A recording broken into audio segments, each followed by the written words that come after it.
Diamond hedder i virkeligheden Kim Bendix Petersen og bor i Hvidovre. Han er 34 år og uddannet kemilaborant. Siden gennembruddet som heavy metal musiker i 1981 har han erklæret sig som 100% satanist.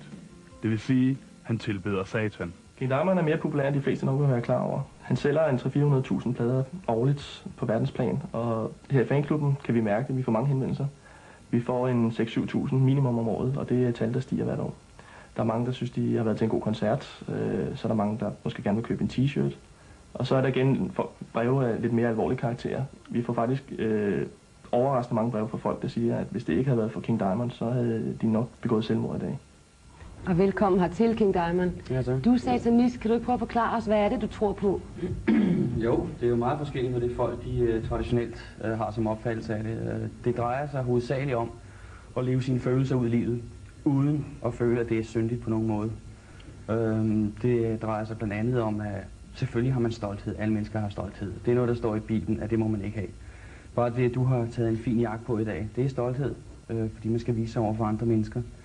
Der er en ting, som man skal vende den anden kendt til. Det er ikke humant at vende den anden kendt til. Altså hvis der er en, der rørte min bror, for eksempel, med en flaske i ansigtet eller sådan, jeg skulle nok få fat på ham. Du går ikke ind for næstekærlighed?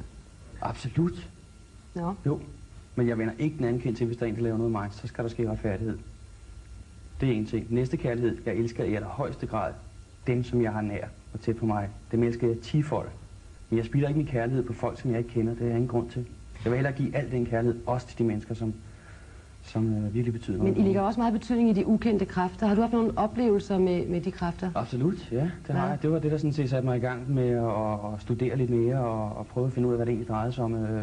Helt tilbage, hvor vi startede et band, der hed Merciful Fate, der havde vi lavet vores første demobånd, og trommeslageren og min egen bror var til stede i min lejlighed, og vi ventede på, de andre skulle komme forbi og lytte på. Og så min brors glas rejste 30 cm op i den blå luft og ned igen. Og det var ikke noget, vi havde siddet og snakket om, det masse psykose og alt det her.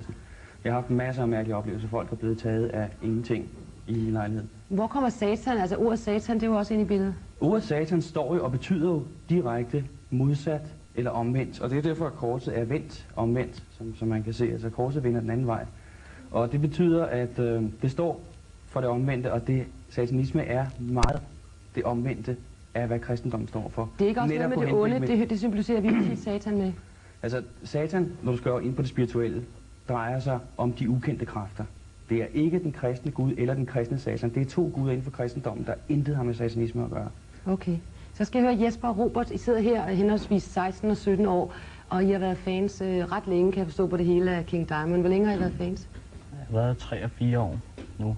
Næsten 4 år snart. Hvor tit lytter du for eksempel til tekster og musik af King? Jeg gør faktisk hver dag. 3-4 gange om dagen. Nå, det var meget. Nu kalder I jer begge to satanister. Hvordan har I fundet frem til, hvad det egentlig er? En ting er at sige, at man er satanist, men også at finde ud af, hvad det er og hvad det står for. Hvordan har I fundet ud af det? Jeg startede det hele med, i skolen, der skulle vi studere religion, ikke? Og jeg har altid haft interesse for det okkulte, ikke? Så jeg valgte det og fandt ud af.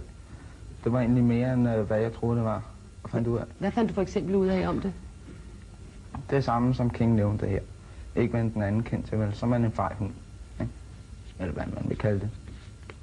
I har ikke været nervøse for, at der er noget farligt i det, i de kræfter? Nej, det har vi ikke. Altså, man ved bare, at man ikke skal gå for langt med det og sådan noget, ikke? Altså. Men vil I gerne følge den ideologi, der ligger bag? Det vil vi. Ja, det vil vi godt. Så sidder her en præst på Folkekirken, Ole Skærbæk. Det som vi hører her, Robert og Jesper for eksempel siger, at de sådan flørter med satanismen. Er det usædvanligt blandt unge?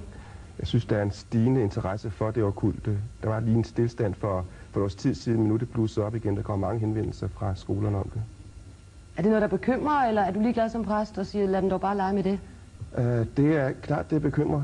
Ikke fordi jeg ikke forstår, at der skal lidt spænding ind i tilværelsen, men også fordi jeg synes, der kommer nogle andre normer ind, som jeg ikke synes er særlig spændende. Det med ikke at vende den anden kendt til, det synes jeg egentlig for eksempel er et meget godt princip, fordi det betyder jo, at man ikke tager sig selv til rette, men at man har tid til lige at tænke over tingene og hvad man egentlig skal gøre. Det kan godt være, at der er en, der reagerer ondt mod en, som gør det af en desperation. Hvorfor ikke lige vente og tænke sig om en gang, før man reagerer? Nu er der mange af os, der tit er skræmt over ordet satanisme, og man tror, det er noget ondt osv. Er der noget farligt i, at unge fyre som Robert og Jesper begynder at beskæftige sig med det? Det tror nok, der er, fordi noget af det, mener jeg, bygger på indgang i det, man ofte kalder den astrale verden, som jeg vil oversætte til drømmeverdenen. Og det vil sige, at det bliver en verden fuld af illusioner, som man bygger op, i stedet for en virkelig forankring i det liv, vi lever med de problemer, der rent faktisk er. Hvad hvis man laver nogle eksperimenter med de ukendte kræfter? Det er jo også det, der interesserer de fleste. Det kan gribe ind, altså, og jeg har da selv mødt mennesker, der er kommet galt afsted med det. Hvordan? Ja, altså ind på sindssygehospital, for eksempel. Det mener du kan blive en konsekvens, hvis man leger med de her ting? Ja. Mener du så, at King Diamond